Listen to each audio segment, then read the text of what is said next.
Saya misalnya orang kaya, ada ulama kaya, itu senengannya blonjo, sampai bojone itu marah-marah. Saking parahnya ulama ini, kebetulan keluarga saya, ini anaknya mulai itu anaknya kon golek utangan. Padahal nilai anaknya pertama berangkat dari rumah itu bawa uang, mau ngirimi anaknya di sarang.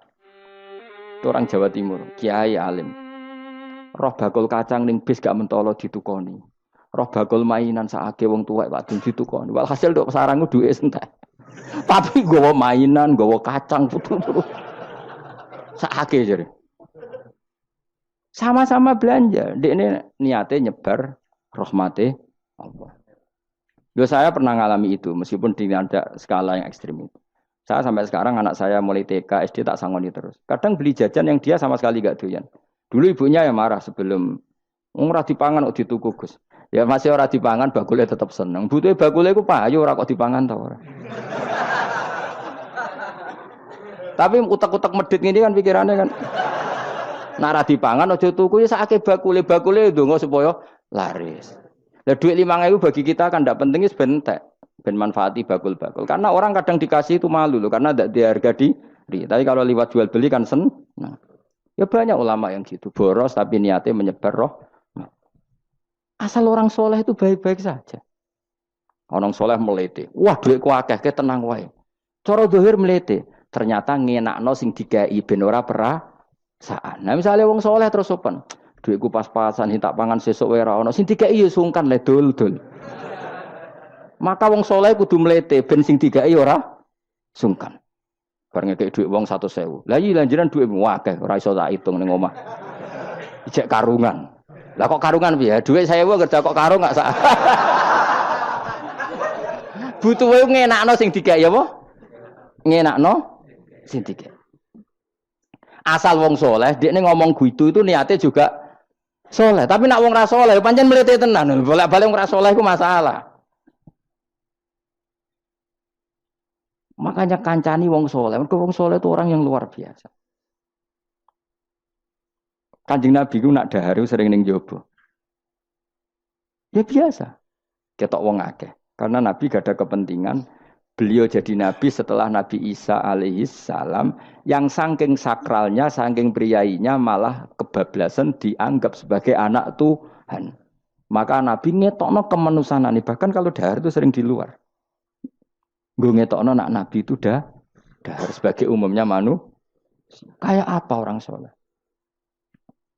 Lho kula nate lho berusaha khusyuk iku meneng. Malah ngipi kuwi elek. Mergo aku ora meneng wae wibawa, nak meneng malah buyute wibawa. Akhire wong ra wani takok agama.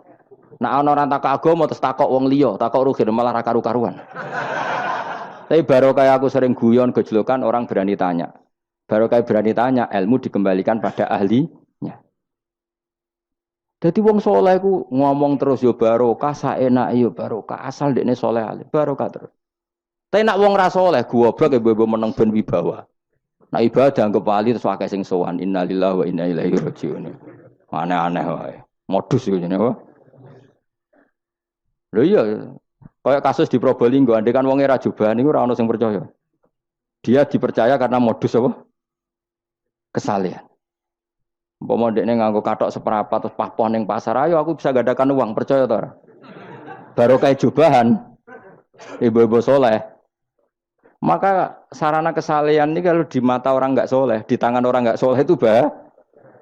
Makanya kata ulama, kata Imam Haromen, kan arah alim, murid pun biasa wae. Jangan sampai kue terlalu khusyuk terus nak ngomong dindel, padahal keliru ngomongmu itu.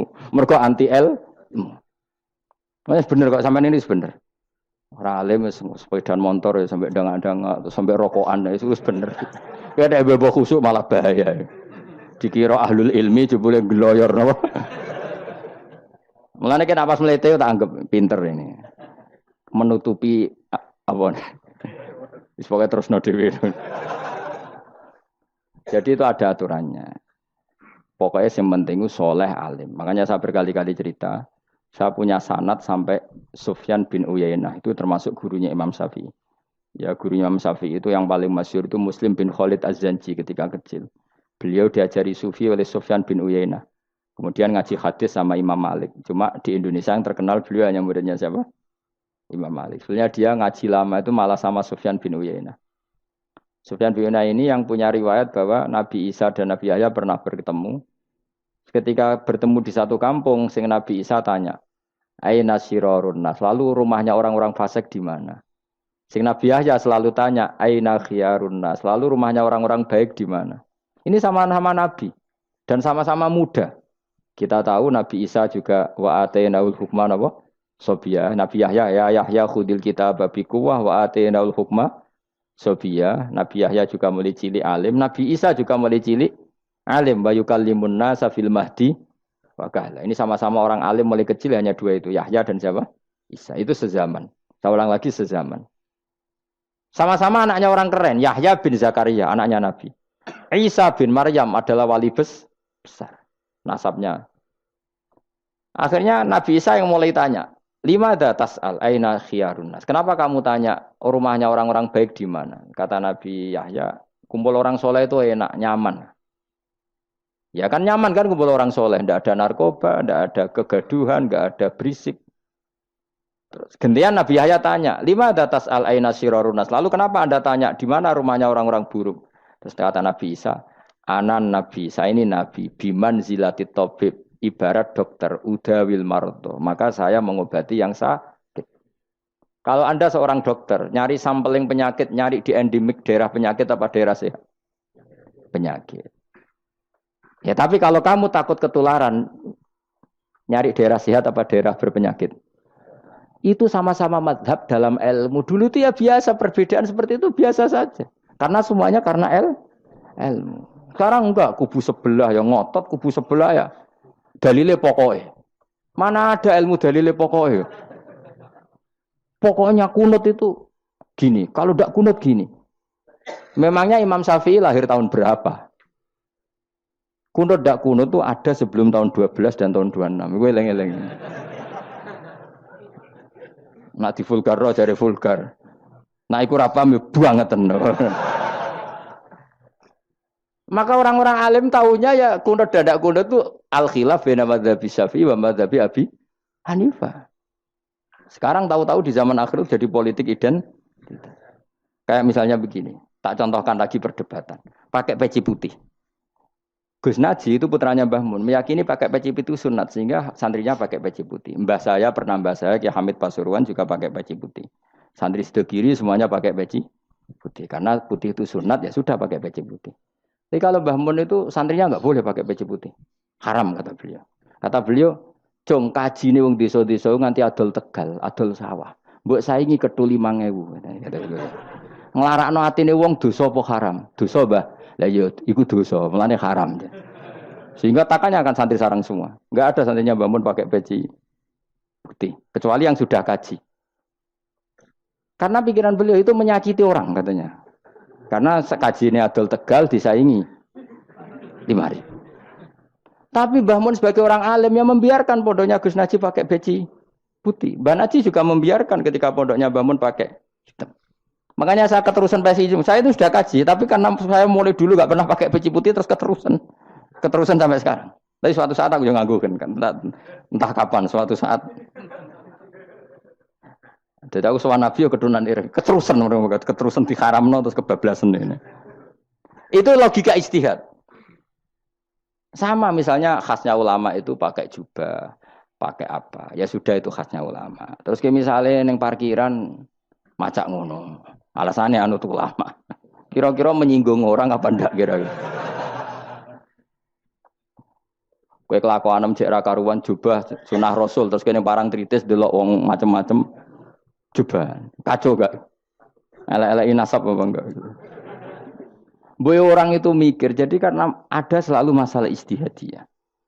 Abdul bin Mas'ud dulu itu kalau sholat itu enggak pernah pakai baju resmi. Seringnya pakai sarung tok, kadang enggak pakai baju. Ketika ditanya, "Kamu ashabu Rasulillah, kenapa sholat dengan cara seperti itu?" Terus beliau ngendikan, "Wong ben roh nak standar minimal sholat seperti ini. Kalau saya sholat selalu pakai pakaian sempurna, nanti dikira itu aturan fardu dan umat menjadi berat." Sampai seperti itu ulama menjaga konstitusi bahwa yang penting dalam sholat adalah satrul aurah. Zaman itu sudah sahabat dan tabiin karena Nabi sudah wafat itu sudah pakai pakaian lengkap. Tapi Abdul bin Mas'ud tiap sholat di masjid dia menunjukkan pakaian paling tidak lengkap. Jadi pernah beliau sholat itu hanya pakai sarung, terus diikatkan di lehernya. Ketika ditanya, dulu kita dengan Nabi pernah sholat seperti ini. Akhirnya ulama menjadi tahu nak ngono sholat paling pokok itu nutupi mabena surah war rukbah. Andai kan tidak ada cerita Abdul bin Mas'ud mungkin dikira sholat syarat sahnya ya seperti itu. Maksudnya pakai jubah terus, pakai pakaian begitu terus. Barokahnya Abdul bin Mas'ud orang tahu standar minimal. Jadi kalau ulama itu motifnya seperti itu. Rasulullah kira-kira senang qiyamul lail apa enggak? Senang. Tapi beliau qiyamul lail di masjid hari keempat, hari kelima sudah tidak keluar ke masjid. Karena Nabi kalau selalu melakukan nanti dikira itu. Tapi kalau enggak melakukan nanti orang enggak qiyamul lail. Maka Nabi pernah melakukan ya pernah tidak. Ya sudah itu konstitusi dalam tradisi ulama. Jelas ya. Saya sholat di pondok saya sendiri sering jadi makmum. Karena semua kiai sudah jadi imam. Nanti dikira syarat sahnya imam itu kiai. Repot. Makanya saya tunjukkan kiai juga boleh jadi makmum. Andai kan semua kiai jadi makmum, saya nanti jadi imam. Ya semua ulama mulai dulu tradisinya gitu. Karena yang dikatakan fardu kifayah itu kalau sudah ada yang melakukan, yang lain tidak usah. Biar seimbang. Sekarang enggak do geruduk kabeh. Makanya terus kacau. Coba sekarang misalnya gini. Andai kan semua orang melakukan kebenaran kesunatan. Yaitu misalnya semuanya ambisi iktikaf di masjid. Terus tidak ada orang melakukan kebenaran ngrumat yatim, ngrumat jenazah, ngrumat jalan-jalan raya. Kan kacau. Mergo semuanya satu variasi kebenaran iktikaf di masjid. Yatim sedang do mati. Mergo do iktikaf kabeh. Tapi baru kaya ono sing itikaf ning perapatan, nek ono wong tiba iso nulung, nek ono wong kesasar iso tako. Baru kaya wong sing itikaf ning perapatan. Sayange terus bidung-bidung barang ku sayange. Sakjane niat itikaf ku sah. Nawaitul iktikaf linusratit thoriq. Niat ingsun itikaf nulungi dalan ben nek ono wong butuh. Coba sekarang, orang yang kecelakaan, pertolongan emergensi orang yang itikaf di jalan apa yang di masjid? Di jalan, barokahnya banyak itu tim SAR gratis. Umpama do niat soleh kabeh bumine pangeran sah mbok itikaf. Mulai sesuk gak apa-apa itikaf ning perapatan. Tapi buktikan kamu tidak berbuat macam atau tulisi relawan orang tersesat. Jadi ajane kebaikan itu ada di mana-mana. Makanya Nabi menyatakan kebaikan orang itikaf jadi katakan Nabi baik. Orang yang jalan-jalan kemudian ada duri disingkirkan juga disifati Nabi orang baik. Orang yang rumah yatim disifati Nabi orang. Bahkan orang yang hubungan intim dengan istrinya sama Nabi ya disifati orang baik. Sampai sahabat tanya, masa urusan gitu dapat pahala ya Rasulullah? Loh iya, andekan itu sama orang lain kan malah dosa. Berhubung sama istrinya maka dapat pahala. Kayak apa Nabi ngitung kebaikan sekian banyaknya. Tahu-tahu di zaman akhir kubunya saja yang baik. Ini apa-apaan? Ini kalau iskal deh. Yo mareni yo tobat yo. Kebaikan adalah sesuatu yang dikatakan Allah baik di kubu kita maupun di kubu sebelah. Mau kubu sebelah ya apa saja. Baik di partai kita maupun di partai sebelah. Maupun di ormas kita maupun ormas sebelah. Karena semua kebaikan otoritasnya di Allah Subhanahu. Ada nabi yang senangane ngurus wong fasik, Nabi Isa. Karena berpikiran nabi itu tabib, ya tabib itu yudawil untuk mengobati yang ada nabi kayak Nabi Yahya. Karena kalau orang kayak kamu tak suruh ngobati orang fasik, kira-kira katut tak sing fasik tobat. Cara rohin tak cul ngobati wong wayu, kira-kira sing katut sapa? Sing ayu dadi ngaji apa sing ngaji dadi ya ukur dhewe, nak ora kuat niru Nabi Yahya, nak kuat niru Nabi Isa. Tapi kowe ora nabi masalah. Ya sudah, yang penting roh ilmunya bahwa dulu itu biasa. Nah khilafnya ulama kira-kira seperti itu. Yang peci putih ya silahkan gue iling-ilingan, nak putih itu sunat. Tapi sing ireng, piye-piye kaji desa itu disaingi kedua 5.000 gak terima aja. Yakin deh bos. Nah saya ini mulai kecil di sarang. Tapi mertua saya itu keluarga Pasuruan. Jadi saya Lucunya saya kalau ngajar di Pasuruan pakai peci hitam. Sebagian santri separuh pakai peci hitam menghormati saya. Sebagian pakai putih menghormati kiainya. Jadi jadi saya lihat ini ya sepanjang sejarah kalau saya ngajar itu jadi warna-warni itu karena tadi saya kaget kok banyak yang pakai peci hitam. Menghormati jenengan Gus. Yang putih masih banyak-banyak separuhan. Ya enggak ada yang merencanakan, ya alami saja. Antara sampean bener di putih apa hitam? Bebas. Karena tadi ini masalah nopo istihad. Oke, saya kira demikian. Assalamualaikum warahmatullahi wabarakatuh.